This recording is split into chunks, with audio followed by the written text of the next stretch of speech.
Hi, Dr. Lee. Can you help me? In preparation for my knee surgery, my doctor suggests that I go on a diet and I lose some weight.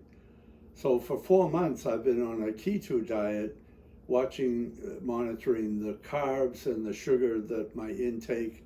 And I noticed at the last doctor's appointment, my A1C is down to 5.9, and it's helping a lot of other issues that I'm taking medication for. So what should I do about that? I think when the A1C is lowered, then your pancreas will not produce so much insulin. Insulin is a growth factor. It causing inflammation. So by using keto diet, you actually lower the inflammation level. And when you have the surgery, after the surgery, there will be swelling, there will be the inflammation, and also your immune system take the artificial knee as a foreign things. So it's gonna to try to kind of fight this foreign material, try to get rid of this artificial knee.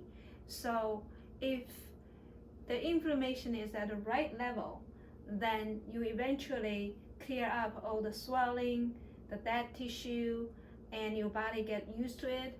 Then you regain the function of the knee. So that's so critical to reduce the inflammation and the insulin level, especially you have type 2 diabetes. And the theory is that most people think, oh, I can eat whatever I want as long as I add more insulin or I add more medication such as metformin, which is not right. And you did the right thing because you changed the diet. And how many pounds you lost? About 34 pounds in 4 months. Yeah, how many pounds per month? Well, let's say 10.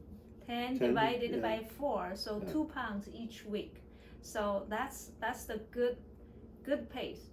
And not only that you reduce the inflammation, but also by losing that much weight, you put so much less pressure on your knee. So your knee pain is reducing, right? Right. So now we just need to strengthen the muscle. And last episode we mentioned like reduce the swelling, improve the circulation, and then you continue to do your pull exercise and strengthen the muscle around there. So once the new knee put in, you will recover much faster and resume your regular exercise. Thank you, Dr. Lee. You're welcome.